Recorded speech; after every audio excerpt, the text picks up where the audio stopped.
Assalamualaikum warahmatullahi wabarakatuh. Bismillahirrahmanirrahim. Tabarakalladzi nazzala al-furqana ala 'abdihi liyakuna lil 'alamin nadhira. Allahumma shalli wa sallim ala habibika Mustafa Muhammadin wa ala alihi wa sahbihi asmain nama ba'du. Yang ada di sini dan semua muhibbin, semua pecinta ngaji yang saya hormati. Meneruskan ngaji yang sempat tertunda sudah beberapa kali. Pesantren seperti kita, saya ini dididik Mbah Mun, dididik bapak saya, buyut-buyut saya, kiai, itu sekali alim, yang alim betulan, itu ya alim betul. Ya karena memang yang repot nih nyuwun sewu, yang agak-agak dukun itu ya ribet ya. Penting rambutnya gondrong, terus terkenal gak pernah mandi, terus nanti ada orang tertentu tertarik minta doa, ini yang ribet ini, susah ini sertifikasinya susah ini karena. Tapi kalau kita ini di pesantren yang cara sertifikasinya jelas. Jadi berani jadi Gus harus bisa baca Mu'in gitu, berani jadi Kiai harus bisa baca Wahab.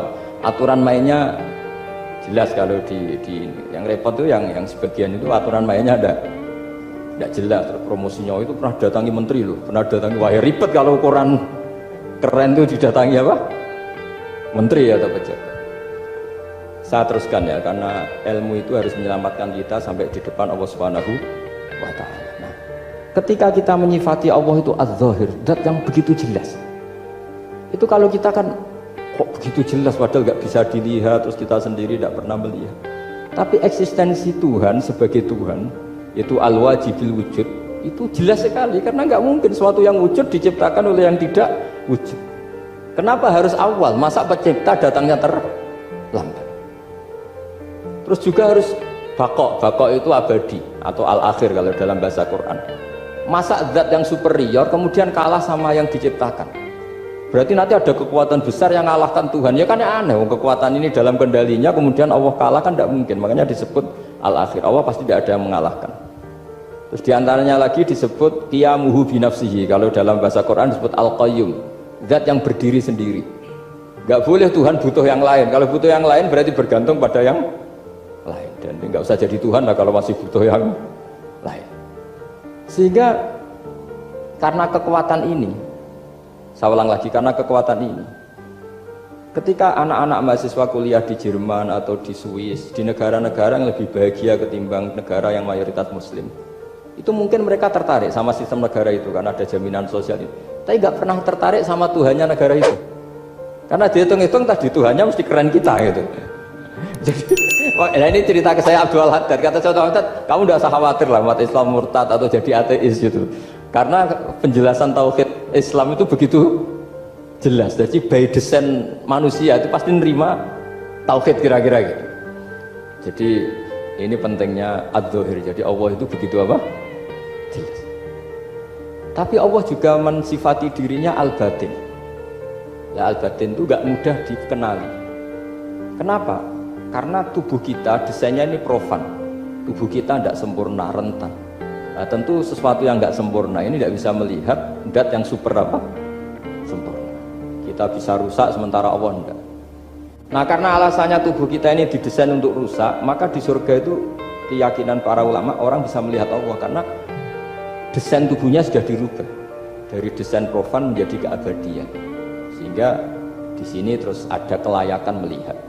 Itu pun tetap min ghairi kaifin walan fisorin, tetap ya bisa melihat, tapi corong Jawa itu keceluk melihat tapi tidak sampai faham.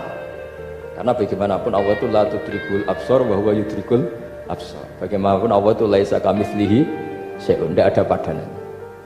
Jadi makanya Allah punya sisi adz-dzahir bisa dikenali sekali. Kenapa? Ya tadi nisbatus naini wal arba'ah ila ma la nihayata laha, itu nisbatul far'i ilal asl. Saya punya kitab Pak Fathul Wahid, diajar Mbah Mun dulu, kitab Al-Husnul Hamidiyah. Itu yang ngarang itu ya kayak kelihatan ngawur, tapi ngawurnya orang alim. Jadi di situ ada gambar, gambarnya itu nggak jelas. Mungkin pengarangnya juga nggak bisa gambar kayaknya. Wah bulat, benang bulat ada, gambar gunung ada, gambar yang tambah ngawur ya banyak sekali. Gambarnya itu nggak ada yang jelas. Tapi dari nggak jelas itu dia bilang gini, gambar yang bulat ini, yang nggak jelas ini, tetap kamu punya rumus kan? Itu dimulai dari satu titik. Mau gambar gedung tingkat 5, mau gambar hutan ada harimaunya, tetap dimulai dari satu titik. Ya alam raya ya seperti itu, mau ada Mars cek, mau ada Jupiter kayak tetap dimulai dari situ titik. Nah ini namanya nuqtatul wujud, titik kewujudan, yaitu Allah Subhanahu wa ta'ala. Sehingga ketika kita ngaji, ketika di pesantren dulu, penjelasannya adalah Al-Quran maknanya dipadatkan di Fatihah, Fatihah dipadatkan di Bismillah, katanya Bismillah dipadatkan di titiknya ba. Nah titik ba ini dianggap titik awal wujud, bi kana makana wa bi yakunu ma yakun. Kira-kira Allah mentitahkan karena saya semuanya yang ada, dan karena saya yang mau ada bisa saya adakan. Nah, itu sirinya lah. Jadi menerangkan tauhid itu pakai gambar. Gambarnya keliru sekali lah kalau dalam orang seni mesti lihat gak seni itu. Karena dia agak butuh gambarnya, butuh mau menjelaskan bahwa dunia sebanyak ini, bahwa alam raya sebanyak ini tetap dimulai dari satu titik. Nah, sehingga di sini ada tauhid qul huwallahu ahad, Allahus samad, dan seterusnya. Nah, saya mohon lewat penjelasan ini ya, baik orang yang ahli teknik maupun ahli medis, ahli apa saja, tolong latihlah memberi penjelasan yang mudah sehingga agama ini mudah dicerna. Sehingga kalau ini dijelaskan cara mudah beragama itu jadi gampang. Makanya ciri utama agamanya orang-orang baik itu satu, man radiya billahi robba. Radiya itu seneng banget. Kenapa seneng banget? Karena memang agama ini nyaman, indah. Jadi datang dengan kebenaran yang mudah dicerna. Coba kalau agama ini datang dengan cara misalnya gini, kamu harus menuhankan ini, dan kita tahu itu lahirnya di bumi, kan ada yang ganjel. Kok Tuhan sama buminya dulu, buminya ini gimana ini? Kan pusing. Buat Anda profesor nggak bisa jawab itu. Tapi kalau Tuhan itu adalah yang ada sebelum langit dan bumi, kan ya iyalah, masa Tuhan terlambat datangnya, kan terus enak gitu menerimanya itu. Makanya diantara kekalahan Fir'aun berdebat, ya Nabi Musa ya Nabi lah, juga proses ya.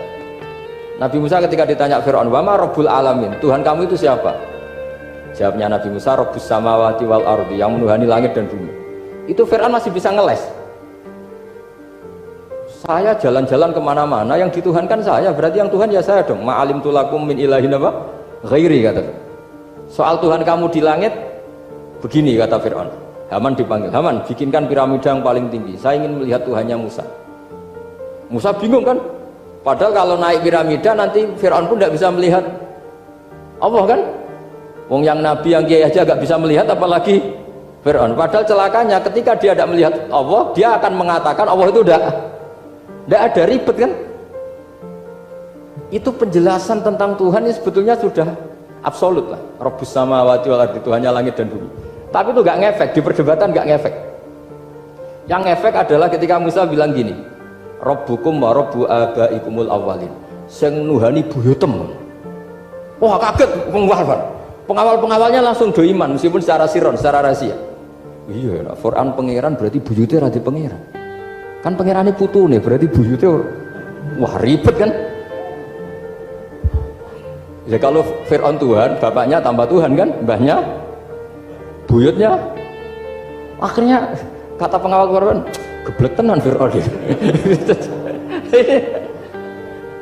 Artinya apa? Kadang argumentasi yang sudah benar, yaitu Tuhannya langit dan bumi kan ya benar, tapi itu tidak ngefek di perdebatan, tidak ngefek. Yang ngefek adalah ketika Rabbukum wa rabbu abaikumul awwal, yang nuhani nenek moyang. Orang mulai mikir kalau Fir'aun itu Tuhan, lalu nenek moyangnya Tuhannya siapa? Jadi ini seninya, makanya diantara syarat Nabi, jadi Nabi itu sidik, amanat, tabligh, fatona itu ada kecerdasan. Dulu Nabi ya sering dibully, jangan kira Nabi itu nggak sering dibully, sering juga Pak Rektor. Jadi ada unta itu kena kudis. Kudis itu ya jenis penyakit menular. Nabi dengan teori tawakalnya, Nabi itu punya dua teori, kadang pakai teori tawakalnya, kadang pakai teori preventif. Makanya Nabi pernah ngendikan kalau ada penyakit menular di situ, kamu jangan di situ. Itu pakai teori preventif. Tapi kadang Nabi pakai teori tawakal. Nabi menghentikan la adwa wala tiarut. Anda ada penyakit menular. Terus orang-orang yang ya usil lah kira-kira gitu. Ada unta kena kudis, dijejerkan yang waras. Ternyata yang waras ikut kudisen lah, ikut sakit. Senang orang ini. Ya Rasulullah, ini saya jejerkan, ternyata yang nggak tertular jadi tertular. Padahal engkau bilang nggak ada penyakit menular. Nabi jawabnya lucu. Faman a'dal awwala. Kalau yang pertama ini tertular siapa? Dia dikira Nabi itu kalah karena melihat unta yang kedua. Ternyata Nabi enggak, ketika dipanggil ya Rasulullah ini unta agak kudigen, tak jajarkan yang kudisen, ternyata ikut kudisen. Berarti penyakit itu menular. Tapi Nabi jawabannya faman a'dal awal. Lalu yang kena penyakit pertama tertular oleh siapa? Wah itu asli dari Allah. Ya maksud saya seperti itu kata Nabi.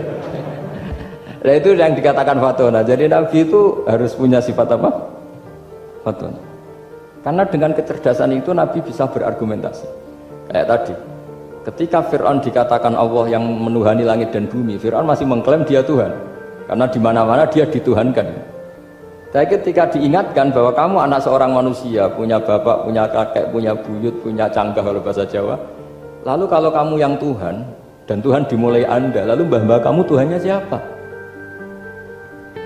Gak bisa jawab kan? Akhirnya banyak punggawa yang saat itu iman. Jadi iman itu bisa menghunjam kepada siapa saja, termasuk yang orang-orang topnya Fir'aun. Sehingga ketika Fir'aun rapat Musa harus dibunuh besok, tangkap besok, sebagian mereka itu membocorkan informasi itu. Datang ke Musa, tadi malam kita ikut rapat, keputusannya ada dibunuh, maka larilah kamu. Itu barokahnya iman. Artinya ya karena logika Musa lebih masuk akal, ya mereka lebih percaya sama Musa. Tapi gara-gara profesi ya tetap kerja, dan yang mulai ribet dunia. mulai ribet. Jadi makanya kamu jangan tanya kaifa hukmul mukmin sing yukhfi imanahu, bagaimana hukumnya orang mukmin yang menyembunyikan imannya demi aman. Ya tidak usah kamu jawab. Kalau kamu jawab boleh, ini kok kayak pecundang. Kalau kamu jawab haram, pernah terjadi itu. Wa qala rajulun mu'minum min ali fir'auna yaktumu iman. Kira-kira demikian. Assalamualaikum warahmatullahi wabarakatuh.